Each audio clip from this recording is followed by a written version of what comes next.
welcome to Jailbreak Music. Today I'll be showing you how I use reverb on my vocals, because I don't actually throw a reverb just like that on my vocals, because you reduce that punchiness, it make your vocal sounds weak. So I don't usually throw a reverb on directly on my vocal channel. I searching it, and today we are going to go through the process, and then at least at the end we'll know that we have learned something, or we have added something on what we know. So let me just remove this vocal, let me just remove this vocal rider. So we'll be using these vocals in order to demonstrate using our reverb. Give you my loyalty, I give you my honesty, I preserve my love for you. Sorry for that. Okay, I've searching it to track 1. To track 1, you can see it. So what I will do is that this is my track 1. This is my track 1. What I will do is that I will put my reverb on this different channel. Let me just rename it arrow, and then I'll put a little bit of color to it so that you really see what I'm doing. Excuse. So this is my vocal, my main vocal channel. What I'm going to do is that I will sidechain my vocals on this channel 4. How am I going to do it, and why am I doing it? That's the question. One thing in life is that when you are working in FL Studio or anything that you are doing, at least have a reason why you are doing it. When you have a reason why you are doing it, now you are able to learn properly and understand it in such a way that even thousands of years it can never lose on your mind. So before you learn anything, before you dive into YouTube to learn anything, because you cannot learn 100% in YouTube, what you do is that we give you 60%, and then when you get it from there, when you are out, try to study on your own, practice, and you get it down to your tips. That's it. So why am I searching this reverb, not throwing directly on my channel? It's because when you throw this reverb, a reverb has much low ends on it. So when you throw it directly on your vocal track, what happens is that you will not be able to hear that punchiness on your vocals. So you will reduce that punchiness. So what I will do is that I will select my channel 1, which contain my main vocals. I will come to this arrow, this small arrow pointing up. What I will do is that I will sidechain. What I will do is that I will right click, and then I will take sidechain to this track only. I will click on this sidechain. You will see that there's a small line moving from this track 1 to channel 4. This is a small line, meaning that you have sidechained it. So you can use this now by clicking and dragging to increase the vocals. It's just like you are taking a portion of this vocal singing to this man. When at the end, this small portion you have seen here, it will come back and combine with this main one on this master channel. There's a little bit going here like this. I've divided some. It's not even actually like you are dividing. It's like you are just it's like you are borrowing. Yes, you are borrowing, but not actually subtracting it. So just send a little bit here by controlling it here, depending on your delay. So when I will throw my delay on this channel, I will explain more so that you can understand how this knob works. So let me just remove down. Let me just remove it all. So let us come here. I'll use a default delay. I'll use a default reverb, because there's a lot of reverbs. You can use waves, you can use fab filter, and the rest. So I will just stick to stock reverb by right clicking here. I will first of all select my channel. You come and right click here, and then you take your reverb, which is Fruity Reverb 2, and then this my reverb. This is how it looks like.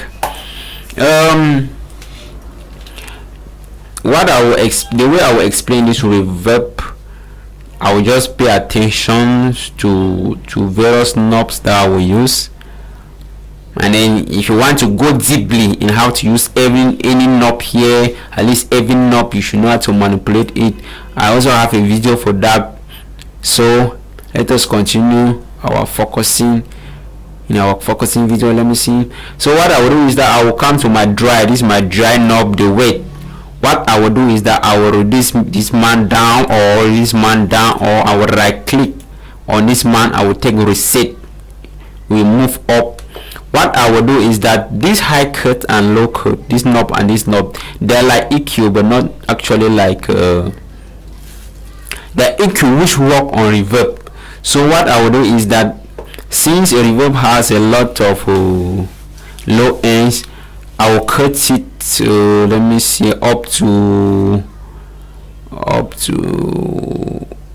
1K, and then I'll come here. I will cut it up to, by reducing the reverb on my high ends. That's why I'm cutting it. That's why they are calling high cut and low cut. So I will reduce this up to 5 Hz.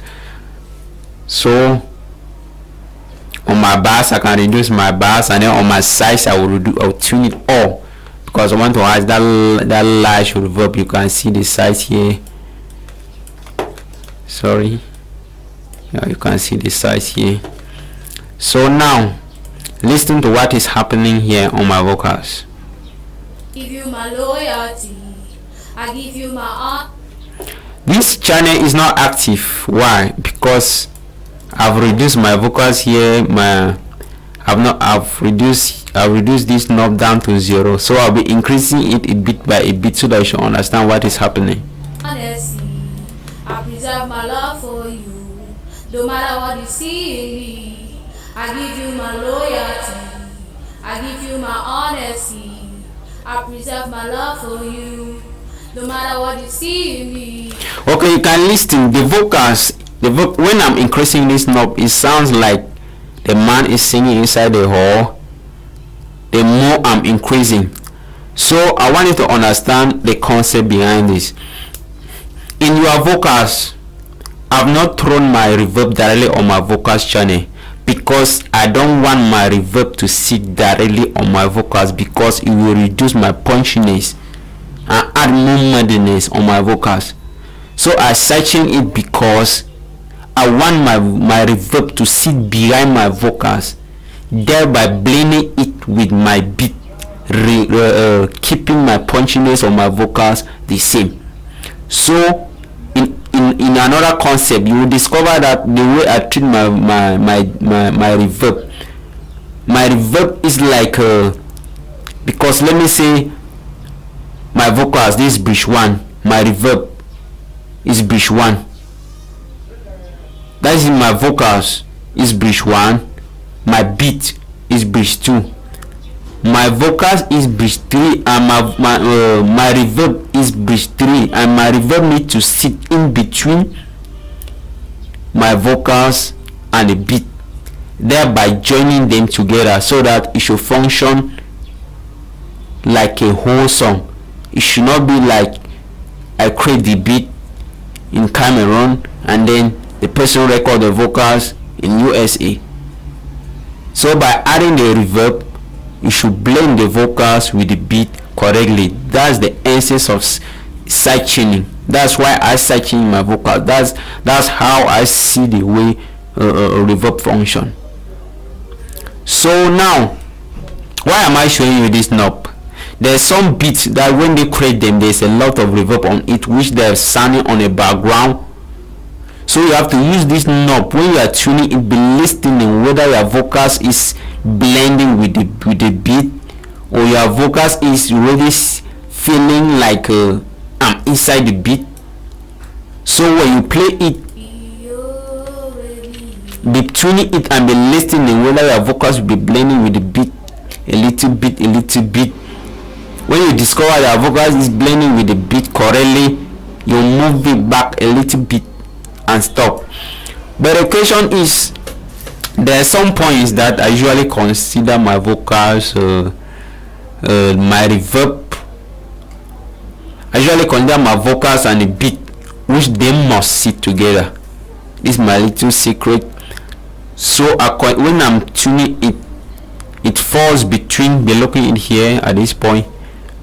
When I'm tuning it, this ready 35, so I can see the bass point, the bass sweet point is falls between 25 to 32 or 25 to 35. At least it should fall between these points. So when you are listening, it's not like it must fall there. I mean like 80%. So it does not mean that in any song at least it should fall there. I'm saying around 80% of the vocals that I do usually fall around those points. Thank you very much, and stay tuned to my next tutorial. See you.